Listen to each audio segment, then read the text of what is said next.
کہ مکے میں ہی ضروری کیوں حج ہے؟ کیونکہ مکے کے مطلب یہ وہ ذہن جو مشتعل ہو، جس میں فساد اور لڑائی جھگڑا چل رہا ہو، جس میں بے چینی ہو، اس ذہن کا نام ہے. تو اس ذہن کو مرمت کی ضرورت ہوتی ہے. مدینہ وہ ذہن جہاں دین آلریڈی قائم ہو چکا ہے. تو یہ دو ذہنوں کی بات ہے، مکہ اور مدینہ. ہم نے ساری چیزوں کو فزیکل لے لیے ہے ساری چیزوں کو. تو ہم کو پھر ٹکٹ نکال کر کے خرچ کر کے جانا پڑتا ہے پلین لے کے. اور ہم کو سمجھنا چاہیے کہ اسلام کا جو فلسفہ ہے اس میں کوئی مکان، کوئی جگہ مقدس نہیں ہوتی، کوئی رات، کوئی دن مقدس نہیں ہوتی، کوئی شخصیت پرستش نہیں ہوتی. مگر ہم لوگ ایک گھر کو مقدس بنا رہے ہیں. ابراہیم علیہ السلام کو ایک مقدس انسان بنا رہے ہیں. ان کی یاد کے اندر، اسماعیل علیہ السلام کی یاد کے اندر وہ چکر کھا رہے ہیں. اسلام کا حج کا فلسفہ پورا کے پورا ختم ہو گیا ہے. میں نے بتایا تھا کہ بھائی اسلام جو ہے وہ 5واں نمبر پہ ہے، جیسا روایتوں میں ہے کہ بھائی 5ویں نمبر پہ ہے. تو کسی نے سوال کیا کہ پہلے آپ ثابت کرو کہ یہ 5واں نمبر کیوں. کسی نے سوال کیا ہمارے کمنٹس میں کہ پہلا یہ ثابت کرو کہ حج 5واں نمبر کیوں. تو بھائی ثابت کرنے کی ایسی کوئی بات نہیں ہے، ثابت کرنے کی ضروری بھی نہیں ہے. ہم کو تو اتنا تو پتا ہونا چاہیے کہ قرآن کا ایک لفظ ہے حج. قرآن کی ایک آیت ہے لا الہ الا اللہ، ایک آیت ہے. دوسری ایک آیت ہے محمد رسول اللہ، یہ آیت ہے. صلاۃ ایک لفظ ہے، زکوٰۃ ایک حج اپنے لفظ ہے، صوم ایک لفظ ہے، حج ایک لفظ ہے. تو اس کو ترتیب سے، یعنی یہ اسلام کے جو بھی ہے، ڈاٹس بولو، پلر بولو، ستون بولو، یہ اسلام کیا ہے اور ان کو سمجھنا ضروری ہے. آپ لا الہ الا اللہ کے سمجھے بغیر صلاۃ کو نہیں سمجھ سکتے. صلاۃ کو نہیں سمجھیں گے تو زکوٰۃ کو نہیں سمجھ سکیں گے. زکوٰۃ کو نہیں سمجھیں گے تو تزکیہ نفس کو نہیں سمجھ پائیں گے. تزکیہ نفس کو سمجھ نہیں پائیں گے تو صوم اور رمضان اور قرآن کو نہیں سمجھ پائیں گے. یہ سارے ڈاٹس ایک دوسرے جڑے میں جوائنٹ کرنا ہے، جڑے ہوئے ہیں. اس کو سمجھنا ضروری ہے. اس میں کوئی بول دیتا کہ آپ ثابت کر لو حج 5واں ہے. بھائی 5واں نہیں، یہ 6واں ہے یا پہلا ہے دوسرا ہے، مگر اس کو سمجھنا ضروری ہے. یہ کتنا نمبر بھی ہو، مگر کسی چیز کو ماننا نہیں ہے، پہچاننا ہے، سمجھنا ہے، جاننا ہے. ہماری جو کوششیں رہتی ہے کہ بھائی ہم الفاظوں کو سمجھائیں اور اس کے اندر جو انفارمیشن سے جو معلومات ہے اس کو حکمت سے آپ کے طرف پیش کرے. انسان ہے، آدم ذات ہے، ہمارے سے غلطیاں ہو سکتی ہے، کوتاہی ہو سکتی ہے، مگر ہماری کوشش یہ ہے کہ ہم قرآن کے الفاظوں کو سمجھائیں. یہ گنتی میں مت پڑھو. یہ بولنے کے لیے ہم بولتے ہیں 5واں ہے، مگر صحیح بات تو یہ ہے کہ حج ایک ایسا مقام ہے اسلامی فلسفے میں کہ وہ اس کی جو ایلیجیبلٹی ہے اس میں آپ کو اگر حج کے لیے آپ کو حج میں داخل ہونا ہے تو اس کے لیے آپ کی ایک وہ ہونا چاہیے، ایلیجیبلٹی ہونا چاہیے. کیا بولیں گے ایلیجیبلٹی کو اردو میں؟ قابلیت، اہلیت ہونی چاہیے. ہاں، اہلیت. تو اس کی اہلیت ہونا چاہیے. سب سے پہلے اگر آپ کسی کے گھر پہ جا رہے ہو تو آپ کو اس گھر کا پتہ معلوم ہونا چاہیے. آپ کیوں جا رہے ہو وہ آپ کو پتہ ہونا چاہیے. کس سے ملنے جا رہے ہو وہ پتہ ہونا چاہیے. آپ اللہ کو جانتے نہیں ہو کیونکہ آپ تو سب ماننے والے لوگ ہیں. ماننا اور مانگنا بس یہی کام ہے، جاننا تو ہے ہی نہیں. کوئی بتا رہا ہے تو اس کا نقص نکالنا ہے. تو بات یہ ہے کہ بھائی سب سے پہلے اگر آپ بیت اللہ جا رہے ہو جس کو آپ اللہ کا گھر بول رہے ہو تو آپ کو سب سے پہلے اول تو آپ کو لا الہ الا اللہ معلوم ہونا چاہیے کہ اللہ کیوں معبود ہے، سب الہ سے زیادہ کیوں افضل ہے، کیا اللہ کیا ذات ہے. پھر اس کا گھر جاؤ اور اس کے گھر پہ پیسے کی بنیاد پہ نہیں جا سکتا انسان. یہ زندگی میں کوشش کر کے آدمی مر جائے گا سوچ کے. تو وہ جب تک اللہ کو جانے گا نہیں، پہچانے گا نہیں، جب تک وہ صلاۃ بھی قائم نہیں کر سکتا. کیونکہ صلاۃ تو اللہ سے جڑنے کا نام ہے، اللہ سے کانٹیکٹ کرنے کا نام ہے. تو جب وہ لا الہ الا اللہ کو نہیں جانے گا تو وہ صلاۃ کو کیا جانے گا، اور زکوٰۃ کیا ہوتی ہے چیز کو کیا جانے گا، اور صوم اور رمضان اور قرآن، یہ ساری چیزیں جو جڑی ہوئی ہے ایک دوسرے سے. قرآن نازل ہوتا ہے ناز کے اوپر، رمضان کے اندر رمضان کیا چیز ہے، یہ سب چیز کو سمجھنا ضروری ہے. ہم نے میرا خیال ہے یہ ساری چیزیں بتائی ہے پہلے. تو بات یہ ہو رہی ہے کہ بھائی اللہ کا گھر کو کیا ہے، اللہ کا گھر کیا چیز ہے، اور یہ گھر کس نے بنایا ہے اور کیا ہے. تو یہ سورہ بقرہ کا 124 ہم لے لیتے ہیں. جی، سورہ بقرہ کا 124. جی 124. جی سر. یہ اعوذ باللہ من الشیطان الرجیم، بسم اللہ الرحمن الرحیم. وَإِذِ ابْتَلَىٰ إِبْرَاهِيمَ رَبُّهُ بِكَلِمَاتٍ فَأَتَمَّهُنَّ قَالَ إِنِّي جَاعِلُكَ لِلنَّاسِ إِمَامًا قَالَ وَمِن ذُرِّيَّتِي قَالَ لَا يَنَالُ عَهْدِ الظَّالِمِينَ. جب ابراہیم بریکٹ میں علیہ السلام کو ان کے رب نے کئی باتوں سے آزمایا اور انہوں نے سب کو پورا کر دیا تو اللہ نے فرمایا کہ میں تمہیں لوگوں کا امام بنا دوں گا. عرض کرنے لگے میری اولاد کو، فرمایا میرا وعدہ ظالموں سے نہیں. جی تو اس سے ہم کو یہ سمجھ میں آتا ہے, چھوٹے سے بریف میں لے لیں گے, زیادہ ڈیٹیل میں جائیں گے, کہ ابراہیم کو اللہ نے امام بنایا ہے نا. جی کس کے لیے امام بنایا ہے؟ جی ناس ناس کے لیے. ناس کے معنی لیتے ہیں پوری انسانیت کے لیے, پوری مین کائنڈ کے لیے, پوری آدم ذات کے لیے. اس طرح سے روایتی لوگ معنی لیتے ہیں. تو ہم اگر سوچیں کہ پوری انسانیت کے لیے, پوری آدم ذات کے لیے اگر ابراہیم کو امام بنایا ہے, تو امام کے مطلب کیا ہے کہ جو راستہ دکھلاتا ہے, برابر نا, جو جی گائیڈ ہے, جو ہم کو ہماری اصلاح کرتا ہے, جو ہمارا کریکشن کرتا ہے. تو یہ ابراہیم کو اللہ تعالیٰ نے پورے انسانیت کے لیے, پوری آدم ذات کے لیے امام بنایا ہے. اب سوچنے والی بات یہ ہے کہ چائنا کیا جانتی ہے کون ابراہیم ہے؟ چائنا والے, جاپان والے, فرانس والے, رشیا والے. ابراہیم کو چلو یہودی جانتے ہیں, کچھ کرسچنس کچھ جانتے ہیں, مگر کیا ہندو جانتے ہیں؟ جب جو رہنما ہے, جس کو بول رہے ہیں امام ہے, اس کو لوگ جانتے ہی نہیں, تو قرآن کا جو دعویٰ ہے کہ بھائی ہم نے ناس کے لیے بنایا, تو ناس کیا چیز سمجھنا چاہیے. ناس وہ ہے جو غور و فکر کرتے ہیں, سوچتے ہیں, جن کے ذہنوں میں تلاش رہتی ہے, حق کی تلاش ہوتی ہے, اس کو ناس بلائے. اگر انسانیت اس کے مطلب لیں گے تو یہاں قرآن کا دعویٰ جو ہے ترجمے کے حساب سے غلط ہو جائے. ترجمے نے ہی پورا ستیہ ناش کریٹ کیا ہے نا, کہ آج لوگ قرآن کے اوپر جو مذاق اڑا رہے ہیں. تو یہ جو امام جو ہے وہ اس کو سمجھ میں آئے گا, اس کے لیے ہے ناس کے لیے. ناس مطلب سوچنے والا ذہن, ایسا ذہن جو تلاش کے بارے میں تلاش کے لیے سوچتا ہے. صفا اور مروہ کے بیچ میں اس کی ہمیشہ کوشش رہتی ہے کہ مجھے کلیئرٹی ملے, مجھے ایک صحیح طریقے سے ایک راوی ملے, تو اس کی ہمیشہ مروہ کے لیے. تو 2:124 سے ہم کو یہ پتا چلا ہے کہ ابراہیم ہمارا امام ہے, مگر ہم کو پتا نہیں کہ ابراہیم ہمارا امام کیسا ہوگا, کیونکہ اسلام کے اندر جو ہے امام اسی کو بولتے ہیں جو زندہ ہو. مردے انسان کی پرستش کرنا ہمارے اسلام میں منع ہے, کیونکہ گائیڈنس دے رہا ہے امام, اصلاح کر رہا ہے, ہدایت کا کام کر رہا ہے, ہدایت دے رہا ہے اس سے. تو مردوں کی اطاعت یا اتباع کرنا اسلام میں اجازت بالکل بھی نہیں ہے. ابراہیم کو جاننا ضروری ہے. آپ مان رہے ہو, بکرے لا کے اس کے نام پہ کاٹ رہے ہو ان کی یاد میں, مگر جانتے نہیں. تو ابراہیم کو ناس کے لیے, ناس وہی ہے جو سوچنے والا ذہن ہے. تو جو سوچنے والا ذہن ہے اس کو ہی پتا چلتا ہے ابراہیم کیا چیز ہے, اسی کو پتا چلتا ہے کہ اس کو امام کیوں بنایا ہے, اسی کو پتا چلتا ہے کہ ابراہیم کیا چیز ہے اور پورے انسانیت کے لیے کیوں ہے. تو امام کا حاضر ناظر ہونا بہت ضروری ہے, امام کو سمجھنا بہت ضروری ہے. جب ابراہیم کو سمجھیں گے تو اسماعیل اور اسحاق کو سمجھیں گے, پھر ملت ابراہیمی کو سمجھنا پڑے گا, سمجھ میں آئے گا. تو قرآن میں ہم کو اطاعت کرنا ہے, ملت ابراہیم کو فالو کرنا ہے. اس کے لیے ہم کو اندھی تقلید نہیں, جاننے کی ضرورت ہے کہ بھائی ابراہیم کہاں ہے. تو قرآن سے ہی ہم کو پتا چلتا ہے کہ ابراہیم جو ہے گھر, اللہ کا گھر ابراہیم بناتا ہے نا. سورہ بقرہ کی 125.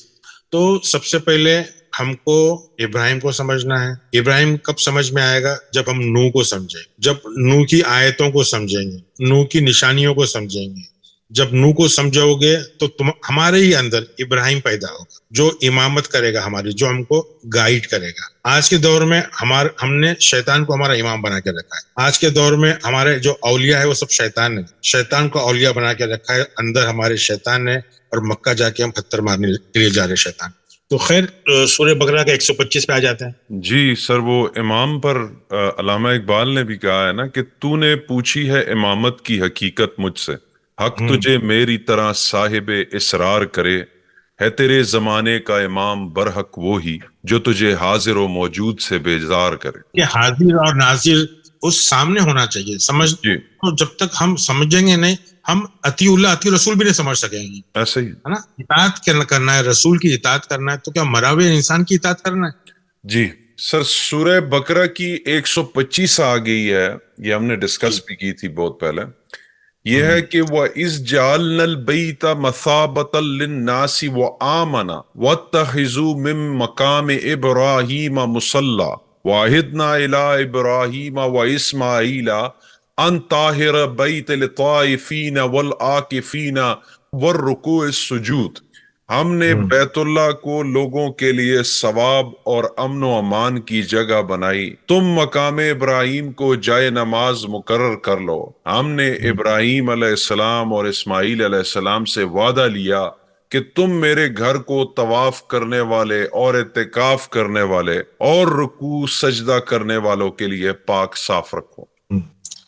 اس کو ہم بالکل تھوڑے سے اس میں سمجھا دیں گے کہ ابراہیم کو حکم دیا کہ وہ گھر بنائے، ٹھیک ہے؟ یہاں بنانے کا جو لفظ ہے جالنا، ہاں، وَإِذَا جَعَلْنَا الْبَيْتَ، تو یہ بیت بنانے بول رہا ہے، مگر بیت کے پہلے جالنا، ہم نے بات کیے تھے کہ جالنا جو ہے عربی میں اس کے لیے نان فزیکل کنسٹرکشن کے لیے، جی، یعنی عربی میں تقریباً 9 10 11 الفاظ آتے ہیں جو بنانے کے لیے استعمال ہوتے ہیں، جیسے خلق جیسا کہ آٹا ہے، آٹے سے پیڑا بنا کے روٹی بنانا، تخلیق کرنا، اس کے لیے خلق آتا ہے، کسی چیز کا آلریڈی ہونا۔ بدا کسی چیز کا نہیں ہونا اور بنانا نا، جس سے بدت نئی چیز بنا دینا، بدا۔ فاتر ہے، صنعت ہے، یہ ساری چیزیں ہیں۔ تو ویسا ہی جالنا جو لفظ ہے، جالنا بنانے کے لیے آتا ہے، مگر کیا چیز بنانے کے لیے آتا ہے؟ جب کوئی فزیکل مٹیریل موجود نہیں ہو، جیسا کہ دن اور رات بنانا، تو دن اور رات کے لیے کوئی فزیکل مٹیریل ضرورت نہیں ہوتی۔ تو عربی میں جو لفظ جالنا ہے وہ ایک نان فزیکل چیز کے لیے۔ تو جب یہاں بیت بول رہے ہیں بنانے کے لیے، تو بیت مطلب ایک ایسی سوچ بنانا، سوچ کا گھر۔ اور وہ کیسی سوچ کا گھر بنانا، اس کے لیے کیوں بنانا بتایا گیا مسابت کے مطلب کیسا ہے کہ جہاں وہ جگہ سوچ کا ایسا گھر جہاں تمہاری کھوئی ہوئی عقل واپس آ جائے۔ آج ہم نے عقل ہماری کھو دی ہے، کیونکہ ہم نے بہت ساری انفارمیشن ہماری سوسائٹی سے، ماں باپ سے، ٹیچروں سے، دوستوں سے، احبابوں سے، اسکالر سے، امام سے، سب سے لے لیا، مگر ہم نے خود کی ہماری عقل جو ہے، ہم نے ہمارا بیت بنایا نہیں، کیونکہ ہم نے ہمارے اندر ابراہیم پیدا نہیں کیا تو ملت ابراہیم پیدا نہیں ہوئی۔ جب ملت ابراہیمی پیدا نہیں ہوئی تو ہم نے بنایا نہیں گھر۔ تو ہم کو ہمارے ذہن کے اندر گھر بنانا ہے، اور گھر بنانا کیوں ہے؟ مسابت کے مطلب یہ ہے کہ اس عقل کو واپس آ جائے۔ کس لیے بنانا ہے؟ ناز کے لیے، سوچنے والے ذہن کے لیے، مشتعل ذہن کے لیے جو تلاش کرتا ہے۔ کیوں بنانا ہے؟ کیونکہ ہم کو امن اور سکون مل جائے، ہاں، امن اور سکون مل جائے، اور ہم کو مقام ابراہیم پہ ہم پہنچ جائے۔ مقام ابراہیم پہ کب پہنچیں گے؟ جب ابراہیم اب کی جو سوچ رہے گی، اس کی ملت کی جو سوچ رہے گی، جو قرآن میں دیا ہے، اس سوچ پہ ہم کو آنا ہے۔ اور مسلح کے مطلب ہے وہ ڈائریکشن میں فالو کرنا ہے جو ڈائریکشن حنیفن، جو ابراہیم کا پورا فوکس، پورا کانسنٹریشن اس ڈائریکشن پہ تھا۔ مسلح کے مطلب جانماز نہیں، مسلح کے مطلب وہ ڈائریکشن جو ابراہیم اور اس کی ملت، جو اسماعیل، جو وہ ڈائریکشن فالو کرتے ہیں، اس ڈائریکشن کو ہم کو فالو کرنا ہے۔ اس لیے بتایا گیا ہے سورہ بقرہ کی 144 میں کہ آپ کہیں بھی ہو، آپ کا ذہن، آپ کا رجحان، آپ کا چہرہ، آپ کا رجوع مسجد حرام کی طرف آنا چاہیے۔ وہ انشاءاللہ نیکسٹ اس میں ہم لیں گے کہ مسجد حرام کیا ہے۔ تو یہ ساری چیزیں اسلامک آرکیٹیکچر کا ماڈلز ہے، جس کو آج ہم پرستش کر رہے ہیں۔ سنگ اسود کو بوسا لے رہے ہیں، 7 چکر یہاں مار رہے ہیں، گھر کو مار رہے ہیں سیمنٹ کانکریٹ کے، شیطان کو پتھر مار رہے ہیں، صفا مروہ 2 پہاڑی اس کے بیچ میں کر رہے ہیں۔ تو یہ سارے انشاءاللہ، تو اللہ تعالیٰ ہم کو ابراہیم کی سوچ کا گھر بنانا ہے ہمارے ذہنوں کے اندر، اور جب گھر بن جاتا ہے تو ہم کو اس کی اتباع کرنا ہے، اور ابراہیم کی سوچ بن جاتی ہے تو اسماعیل بھی اندر پھر پیدا ہوتا ہے۔ اب اسماعیل کا کام کیا ہے؟ اللہ کی بات سننا اور اللہ کے گھر کو صاف کرنا۔ یہ صاف، اللہ کا گھر صاف پانی سے، خوشبو سے، صابن سے، برش سے صاف نہیں ہوتا ہے۔ یہ ذہن صاف کرنے کی بات ہو رہی ہے۔ ہم کو اندر اسماعیل کو پیدا کرنا پڑے گا، اور اسماعیل جو رہے وہ ایسی اندر ذہن کی فیکلٹی ہے، ایک ایسا ڈپارٹمنٹ جو ابراہیم نے جو گھر بنایا ہے، جو سوچ کا گھر بنایا ہے، اس سوچ میں کبھی مشرک نہیں آ جائے، کوئی گندے خیالات نہیں آ جائے۔ الطائفین کے مطلب گندے خیالات۔ طائف جو لفظ ہے، طائف کے مطلب ایسے گندے خیالات جو ہم کو پریشان کرتے ہیں۔ آپ کو اگر طائف کا مطلب چاہیے تو آپ 7/201 میں بھی جا کے دیکھ سکتے ہیں کہ طائف کے مطلب گھومنے والے نہیں، طواف کرنے والے نہیں، یہ برے خیالات جو ہمارے ذہن میں گھومتے ہیں، وہ جب ہم ابراہیم کا گھر بنا لیتے ہیں اور اسماعیل اندر پیدا ہوتے ہیں، تو اسماعیل کا کام ہی ہے کہ وہ اللہ کی جو ہماری جو سوچ ہے ابراہیم کا گھر ہے، اس کو ہمیشہ صاف رکھے۔ صاف کس کے لیے رکھے؟ ہمارے لیے، عاکفین کے لیے، جو غور و فکر کرتے ہیں اس کو عاکفین کہتے ہیں، جو ڈیووٹیڈ رہتے ہیں، فوکسڈ رہتے ہیں اپنے سوچ میں، اور ہمیشہ انکساری سجدے میں رہتے ہیں، جو سجود میں رہتے ہیں. تو یہ ساری چیزیں 2/125 کی ہو گئی. سمجھے؟ تو بیعت کا مقصد کیا ہے؟ بیعت کا مقصد ہے عقل کو بحال کرنا. کیوں کرنا؟ کیونکہ ہم کو امن اور سکون ذہن میں آ سکے. مقام ابراہیم کی اطاعت کرنا، امامت کو سمجھنا کہ امامت کیا چیز ہے. امامت یعنی ہر نبی جو ہے جس کو قرآن نے بتایا نبی جس کو بولا ہے، ہر رسول وہ امام ہے. اور امام انسان کے اندر گائیڈنس کا کام کرتا ہے، اور گندگی کا کام صفائی کرنے کا. اسماعیل جب وہ اللہ کی بات سنتا ہے تو پھر شیطان کے بھڑکاوے میں نہیں آتا ہے. جب اسماعیل پیدا ہو جاتا ہے تو وہ شیطان کے بھڑکاوے میں نہیں آتا ہے، وہ ہر طریقے کی قربانی دینے کے لیے تیار رہتا ہے، مگر وہ شیطان کی بات میں بالکل بھی نہیں آتا ہے. تو یہ ساری چیز ہم کو انکساری سے، غور و فکر سے سمجھنا ہے. تکبر نہیں کرنا ہے. تکبر کریں گے تو ہم ابراہیم کا گھر نہیں بنائیں گے، اللہ کا گھر نہیں بنائیں گے، شیطان کا گھر ہمارے اندر بنائیں گے. پھر شیطان کا گھر ایک بار اندر بن جاتا ہے تو اسی کی طواف کرتے رہیں گے، اسی کے ارد گرد گھومتے رہیں گے، اسی کی کوشش میں رہیں گے، لالچ میں، غصے میں، فریب میں، طواف اسی کے رہیں گے، اور نتیجہ پریشانی، عذاب. تو یہ تھوڑی سی معلومات ہو گئی 2/125 میں. اب انشاءاللہ 126 لے لیتے ہیں.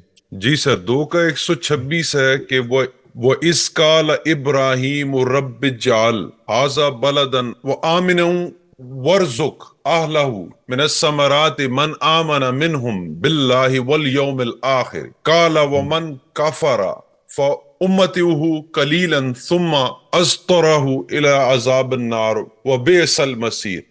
جب ابراہیم نے کہا اے پروردگار تو اس جگہ کو امن والا شہر بنا اور یہاں کے باشندوں کو جو اللہ پر اور قیامت کے دن پر ایمان رکھنے والے ہوں پھلوں کی روزیاں دے. اللہ تعالیٰ نے فرمایا میں کافروں کو بھی تھوڑا فائدہ دوں گا، پھر انہیں آگ کے عذاب کی طرف بے بس کر دوں گا. یہ پہنچنے کی جگہ بری ہے. دیکھو، تو ہم جانتے ہیں، جو جغرافیہ جانتے ہیں، تاریخ سے واقف ہیں. آج سے 1400 سال پہلے کی اگر بات ہو رہی ہے، اگر آج سے 1400 سال پہلے کی بات ہو رہی ہے تو مکے کی حالت بہت خراب تھی. وہاں وہ ایک جغرافیہ سے ایک ایسا علاقہ ہے پہاڑوں کے بیچ میں جہاں سیلاب آتے تھے، پہاڑوں کا پانی. تو یہ پتا ہونا چاہیے کہ یہ کتنی بار، جس کو ہم بولتے ہیں کہ کعبہ ہے یا اللہ کا گھر ہے، اس کی دیواریں کتنی بار بہ گئی. تاریخ، جو اسلامی تاریخ جانتے ہیں وہ یہ بھی جانتے ہیں کہ سنگ اسود جس کو جا کے چومتے ہیں وہ لوگوں نے لے کے بھاگ بھی گئے. پتا ہے آپ کو؟ نہیں، مجھے نہیں پتا. چوری ہو گئی ہے وہاں سے، اور کتنے دنوں کے بعد کہاں سے کیسا آ کے وہ سب ٹوٹے لگا ہوا ہے. تو جو تاریخ جانتے ہیں ان سے دیکھو کہ بھائی اس کو، یعنی ہمیشہ اس پہ حملہ ہوا ہے، ٹوٹا پھوٹا ہے. تو اس چیز کو اللہ کا گھر سمجھنا اور پھر بولنا کہ وہاں فروٹ ملنا. سر یہ اللہ تعالیٰ ایک واقعہ یہ بھی ہوا تھا کہ وہاں پہ کوئی بعد میں کرنٹ چھوڑے تھے، کسی نے ہائی جیک کر لیا تھا، پتہ نہیں کیا. ارے یہ تو کچھ 89 یا 7 کچھ ابھی کا واقعہ. یہ تو پھر فرانس کے اپنے وہ منگائے ٹروپس، اور فرانس والوں نے سب یہ کر کے پاکستانی اور فرینچ والوں نے اس کو مکے کو وہ کیے، یعنی اللہ کے گھر کو. سر وہ ہجر اسود سے زیادہ محبت ہوگی وہ جو لے گئے ہوئے اکٹھا چومنے کے لیے لے گئے ہوں گے. اچھا آگے چلیں. نہیں، وہ لے کے گئے، ان لوگ نے سب توڑ دیے.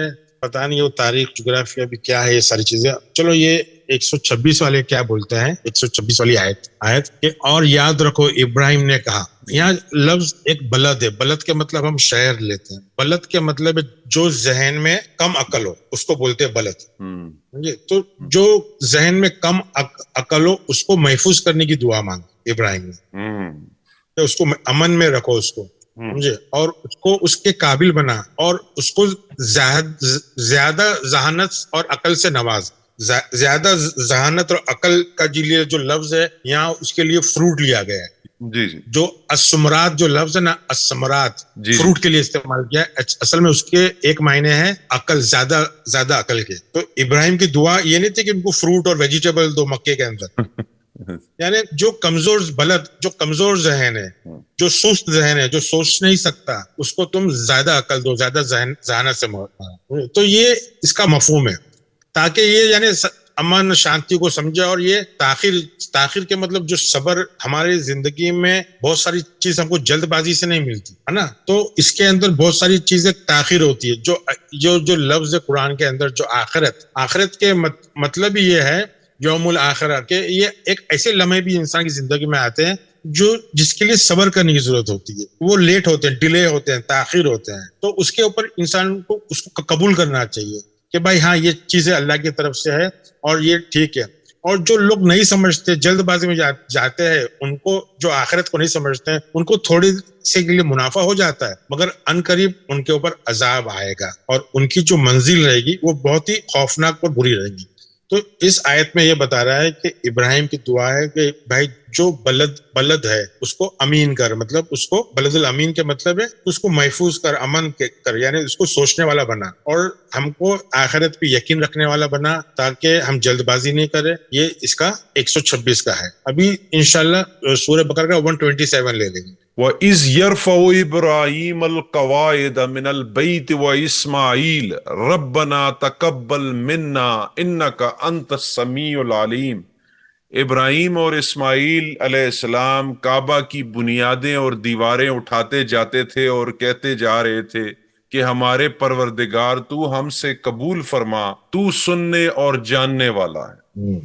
یہ دیکھیں کہ یہ تینوں آیتیں کتنی زیادہ عجیب انہوں نے بنائی ہیں. کہیں پہ پھلوں کی بات ہو رہی ہے, سبزی فروٹ بک رہے ہیں, کہیں پہ صفائیاں ہو رہی ہیں, اور یہاں پہ دیوار اٹھانے کی بات ہو رہی ہے. مائی گڈنس, یہ اتنی اہم چیز ہے کہ یہ بتا رہے ہیں کہ آپ کو قواعد بیت میں سے کیا اٹھانا ہے. قواعد کا مطلب کیا ہے؟